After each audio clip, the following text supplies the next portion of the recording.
One company had 260 tons of frozen turkey and a very cold problem. In 1953, Swanson badly overestimated Thanksgiving demand. The leftovers sat in refrigerated railcars, costing money every day. Then a salesman named Jerry Thomas noticed the aluminum trays used on airplanes and pitched a simple idea: divide a meal into compartments, freeze it, and sell it as dinner for busy families. Turkey, peas, sweet potatoes, and stuffing went into a tray that could sit on a lap in front of a television. What began as a surplus problem became a new way America ate. Before that tray reached the supermarket freezer, dinner in many American homes was supposed to be a full production. The post-war ideal was a table set with plates, napkins, serving bowls, and a hot main dish at the center. It might be roast beef, meatloaf, fried chicken, a casserole, potatoes, vegetables, rolls, and dessert if the household budget allowed it. The family gathered at the same time, and the meal was treated as proof of stability. But that image depended on hours of unpaid work, usually by women. Someone planned the menu, clipped coupons, shopped, thawed meat, cooked each dish, served everyone, packed leftovers, washed pans, and reset the kitchen for the next day. The TV dinner promised to shrink all of that into one tray. The 1950s gave that promise the perfect stage. TV sets were moving into living rooms at astonishing speed, and families were rearranging their evenings around programs with fixed broadcast times. Dinner no longer had to happen only at the dining table. It could happen near the screen on a tray while the family watched the same show together. At the same time, suburbs were spreading. Supermarkets were replacing small neighborhood stores, and more homes had freezers that could hold ready-made meals. Frozen food was no longer a novelty from a specialty counter.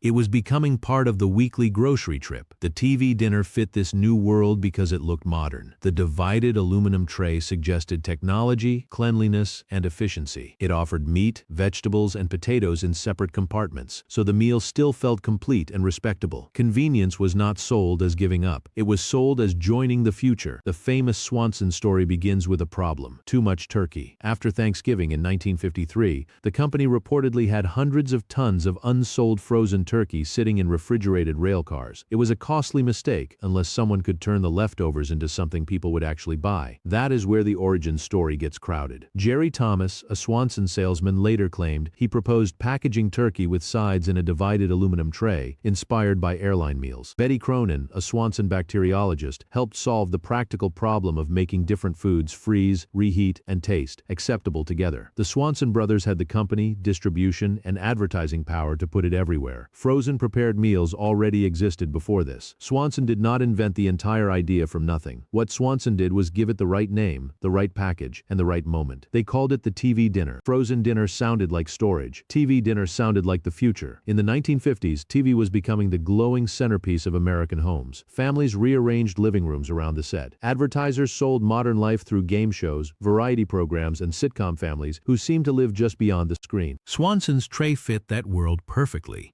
It was portioned, shiny, and easy to carry from kitchen to couch. Add a folding TV tray, and dinner no longer had to happen only at the dining table. The name turned reheated turkey and peas into a new ritual, eating with the screen on, in the room where America was learning to gather. The genius was not just the frozen food, it was the tray. Pressed aluminum made the meal look industrial, clean, and modern. Separate compartments kept turkey away from peas, potatoes away from gravy, dessert in its own corner. The layout promised a complete dinner by formula: meat, vegetable, starch, and something sweet. TV dinners made dinner feel designed. That design changed the job of eating at home. Portions were already decided. Cooking steps were reduced to heating. Cleanup meant throwing away the tray, not washing extra dishes. Because the meals were flat, stackable, and identical, dinner became a manufactured consumer product, predictable, branded, and ready whenever the freezer door opened. Families bought TV dinners because they answered a real problem at 5 or 6 in the evening. A working parent could come home tired, open the freezer, and put a meal in the oven without peeling potatoes, timing side dishes, or scrubbing pans afterward. The portions were already child-sized. The foods were familiar: turkey, mashed potatoes, peas, brownies, nothing that required negotiation at the table. They also made irregular schedules easier. If one person came home late, dinner did not have to be held or remade. It could be heated when needed. For many households, this was not laziness. It was a practical tool for nights when time, energy, and patience were already spent. The biggest change was not just what Americans ate. It was where dinner could happen. A tray with separate compartments fit neatly on a lap,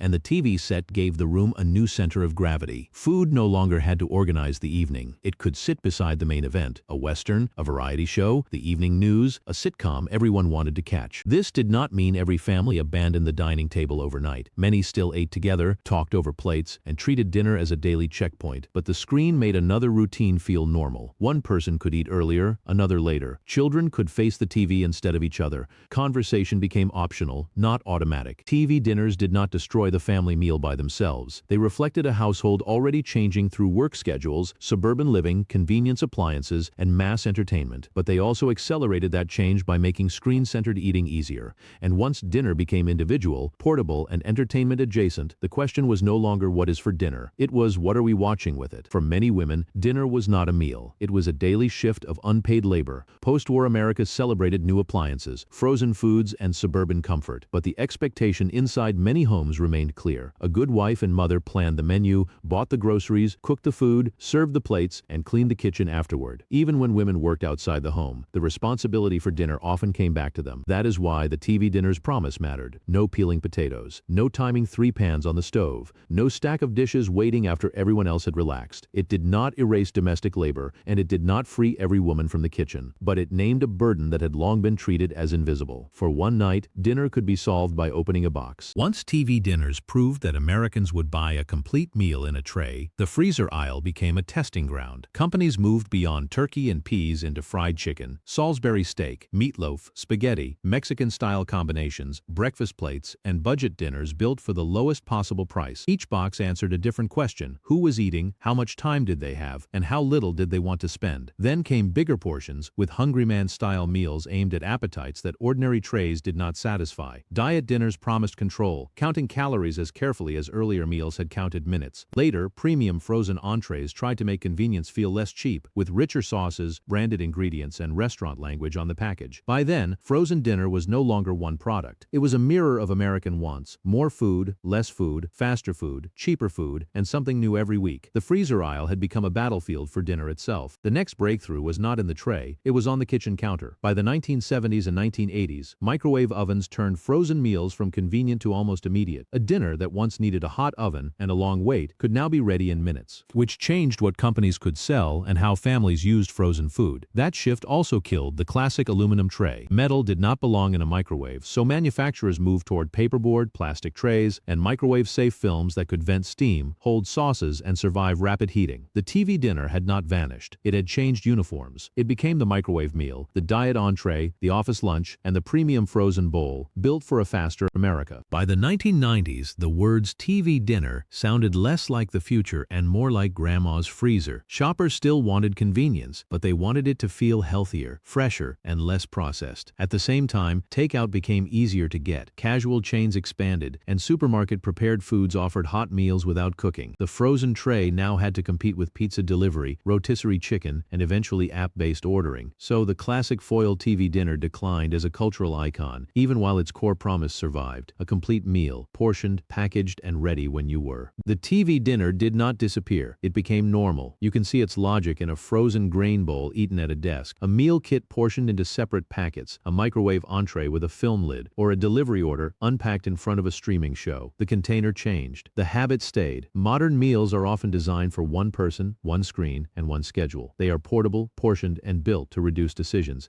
Instead of setting the table, people open an app, scan a freezer aisle, or heat a bowl between meetings. That is the lasting payoff of the original tray. It taught Americans that dinner did not have to be a shared ritual tied to a kitchen clock. Dinner could be engineered around convenience, entertainment, and individual choice. The foil compartments may look old-fashioned now, but the idea behind them is everywhere. Every ready-to-heat bowl and couch-delivered meal carries part of that invention forward. What many people remember is not the business model. It is the sound and ritual. The foil peeled back with a hiss of steam. The tray was too hot at the edges. Peas sat in one compartment, mashed potatoes in another, gravy pooled where it was supposed to stay, and a tiny dessert waited like a prize. The TV threw blue light across the room while the food cooled on a folding table. For a child, that tray felt like permission. Dinner could leave the kitchen. It could face the screen. It could arrive already divided, already decided, with no serving dishes and no argument over portions. That is why the TV dinner stayed warm in memory. It made dinner feel as if it had joined the show. TV dinners were never just frozen turkey and peas. They were a new contract with the kitchen. Faster meals, easier cleanup, smaller portions of choice, and a tray designed for life beside a glowing screen. They helped turn dinner from a shared table event into something portable,